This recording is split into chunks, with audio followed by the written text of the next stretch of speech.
नमस्कार। श्रीमन नारायण आप सभी को ज्येष्ठ माह के कृष्ण पक्ष की अपरा एकादशी की हार्दिक शुभकामनाएं। ज्येष्ठ माह के कृष्ण पक्ष की अपरा एकादशी को अचला एकादशी के नाम से भी जाना जाता है। अपरा एकादशी समस्त पापों का नाश करने वाली एकादशी है। इसका व्रत करने से अपार सुखों की प्राप्ति होती है।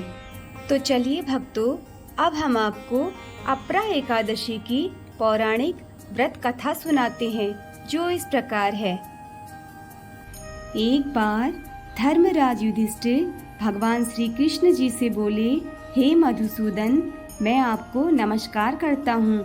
आपने वैशाख मास के शुक्ल पक्ष की मोहिनी एकादशी के बारे में विस्तार पूर्वक बतलाया। अब आप कृपा करके ज्येष्ठ माह के कृष्ण पक्ष की एकादशी का क्या नाम है तथा उसकी विधि एवं महात्म्य क्या है, मुझे बतलाइए।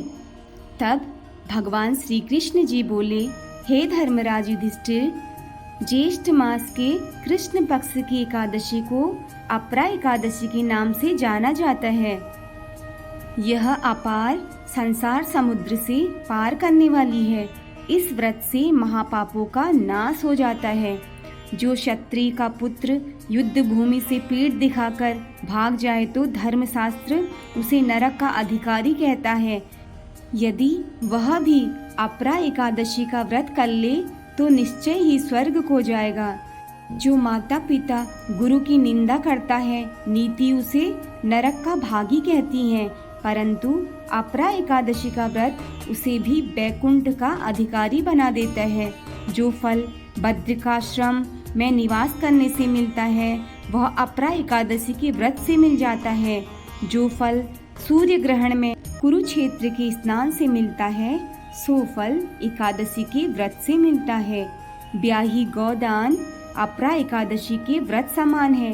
इसका महात्म्य सुनने वाला सिंह के समान हो जाता है। पाप रूपी मृग उसे देखकर दूर भाग जाते हैं। हे धर्मराज, अपरा एकादशी का अब विस्तार पूर्वक आपसे महात्म्य कहता हूँ। माघ में जब सूर्य मकर राशि पर स्थित हो, उस समय प्रयाग में स्नान का जो पुण्य होता है, काशी में शिवरात्रि का व्रत करने से जो पुण्य प्राप्त होता है, गया में पिंडदान करके पितरों को तृप्त करने वाला व्यक्ति जिस पुण्य का भागी होता है, बृहस्पति के सिंह राशि में स्थित होने पर गोदावरी नदी में स्नान का जो फल होता है, बद्रिकाश्रम की यात्रा के समय भगवान केदार के दर्शन से जो पुण्य फल प्राप्त होता है, तथा सूर्य ग्रहण के दौरान कुरुक्षेत्र में दक्षिणा सहित यज्ञ करके हाथी घोड़े और स्वर्ण दान करने से जिस फल की प्राप्ति होती है, वैसा ही फल अपरा एकादशी के सेवन से मनुष्य प्राप्त कर लेता है। अपरा एकादशी को उपवास करके भगवान वामन की पूजा करने से मनुष्य सब पापों से मुक्त होकर श्री विष्णु लोक में प्रतिष्ठित होता है। इसे पढ़ने और सुनने से सहस्त्र गोदान का फल मिलता है। फलाहार, इस दिन ककड़ी का सागार लिया जाता है। ककड़ी आदि जैसे फल तथा अन्य फल, दूध व दूध के बने पदार्थ, खोवा की मिठाई आदि ले सकते हैं। इसी के साथ कथा समाप्त होती है।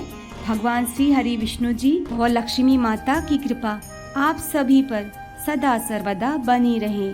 तो बोलिए श्री हरि विष्णु जी की जय, लक्ष्मी माता की जय, एकादशी माता की जय। धन्यवाद। श्रीमन नारायण।